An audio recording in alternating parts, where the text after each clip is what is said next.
नमस्ते, मेरे YouTube channel पे आप सभी का बहुत बहुत स्वागत है। आज की जो हमारी रीडिंग का टॉपिक है वह है पास्ट लाइफ में आप क्या थे। आपकी पास्ट लाइफ से कनेक्ट करने की हम लोग कोशिश करेंगे।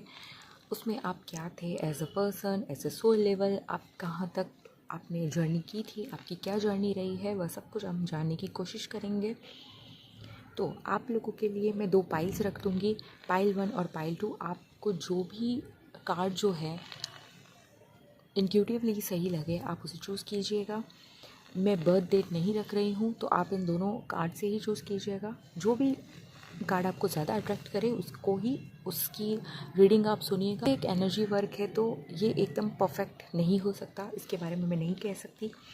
इसलिए चलिए रीडिंग शुरू करते हैं।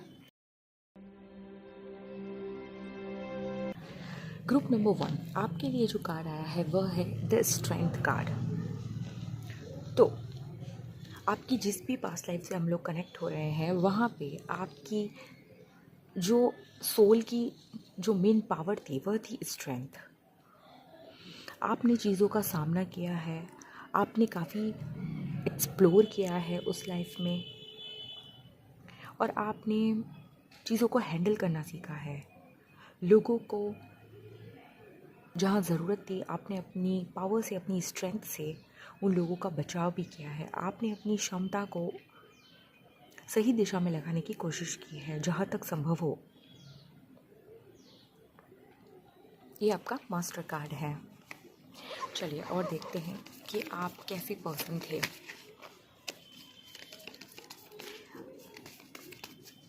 कि आप कैसे पर्सन थे। ओके,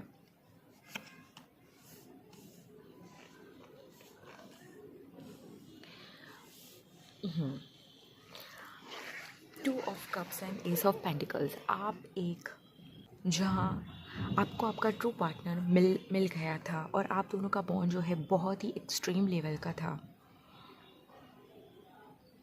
आपने उस लाइफ में बहुत ही अच्छी लव लाइफ गुजारी है और बहुत ही अच्छी फैमिली को भी आपने आपकी लाइफ बहुत अच्छी थी। आपकी लव लाइफ और आपकी मैरिड लाइफ जो है वो काफ़ी अच्छी दिख रही है मुझे यहाँ पे। करियर में आप क्या थे, करियर वाइज आपकी लाइफ में क्या था।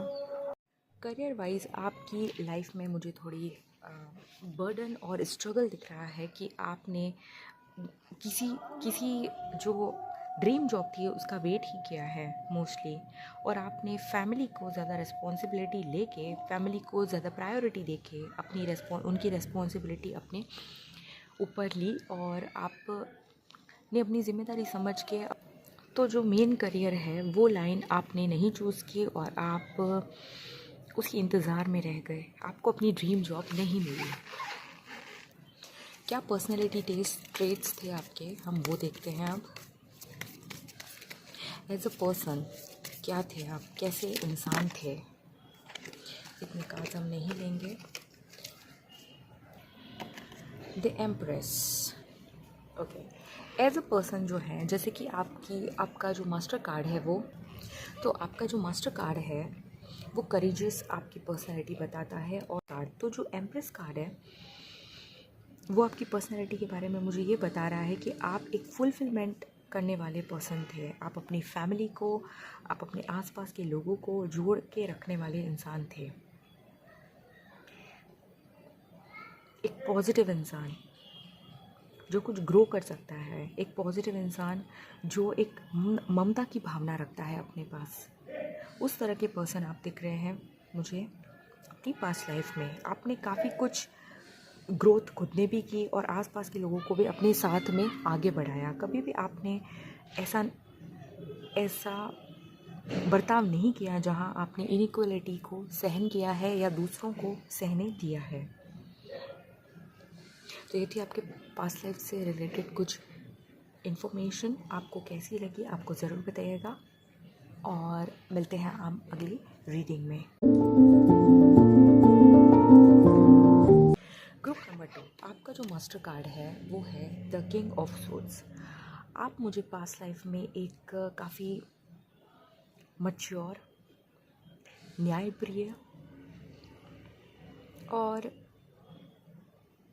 इंटेलिजेंट इंसान दिख रहे हैं। हो सकता है आप कोई लॉयर थे या कोई किसी जुडिशियल फील्ड में थे।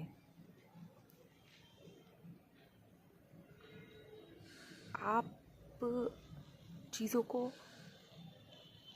बड़े लेवल पे कर पाए हैं अपनी पास्ट लाइफ में। चीज़ों को बड़े लेवल पे आपने देखा है और उन्हें सॉर्ट आउट भी किया है। चलिए देखते हैं कि आपकी लव लाइफ कैसी थी।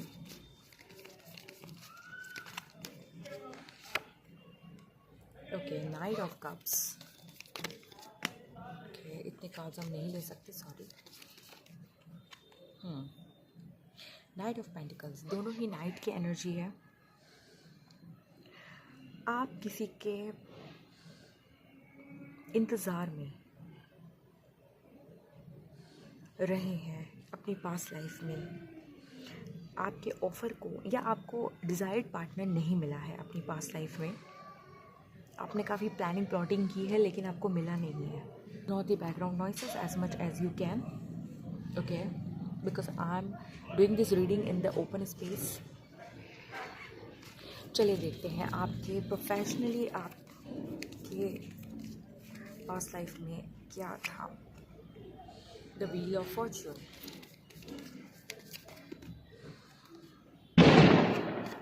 सॉरी, ये क्रैकर्स की आवाज़ है क्योंकि अभी शादियों का सीज़न है, तो you know I can't help in this. कि करियर में आप क्या थे बाय प्रोफेशन हम जानने की कोशिश करेंगे। Okay, the moon card. यहाँ पे मुझे आप थोड़े साइकिक लग रहे हैं। किसी तरह की, हो सकता है आप टैरो कार्ड रीडर थे या किसी तरह के स्पिरिचुअल वर्कर थे, रेकी हीलर्स। लेकिन जो भी था, आप अपने करियर में काफ़ी अच्छे पोजीशन पे थे। आप लकी थे। आपने जहाँ जहाँ जो जो चाहा आपको उस हिसाब से थोड़ा थोड़ा मिलता भी गया है। सब कुछ तो नहीं, लेकिन आपकी डिज़ायर्ड जितनी भी थे वो फुलफ़िल हुए हैं पास्ट लाइफ में।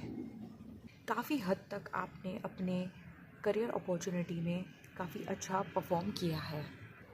ये जो मैंने लव लाइफ के बारे में आपसे कहा है, ये इसका मतलब ये नहीं है कि आपकी लव लाइफ बेकार थी। इसका मतलब ये है कि आपने ज़्यादा डिज़ायर आप रखी ही नहीं उस फील्ड में। आपने करियर को लेके ज़्यादा आप इन्फ्लुएंस्ड लग रहे हैं। आपकी प्रायोरिटी करियर ज़्यादा थी, इस वजह से आपकी लव लाइफ में आपने ज़्यादा फोकस भी नहीं किया और चीज़ों पे प्लानिंग प्लॉटिंग की भी सही कि किसी एक जगह पे, लेकिन वो भी आपको सही से मिला नहीं। चलिए और हम देखते हैं कि आपकी पर्सनालिटी कैसी थी पास्ट लाइफ में, and then I will bind up this reading. Okay, 3 of pentacles. जैसा कि मैंने कहा था, फाइनेंस में आप काफ़ी अच्छे थे अपने पास्ट लाइफ में। आसपास के लोगों में, आसपास के जगह पे आपका नाम था। आप काफ़ी लकी थे। अपने दोस्तों में, अपने परिवार में एक अच्छी पोजीशन आप मेंटेन करते थे।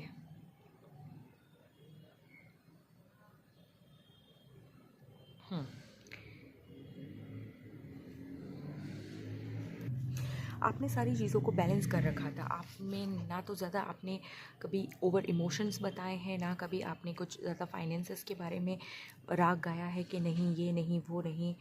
और आप लकी थे ऑल ओवर, तो आपको जो चीज़ें चाहिए थी उस हिसाब से आपको मिलती गई यूनिवर्स के द्वारा।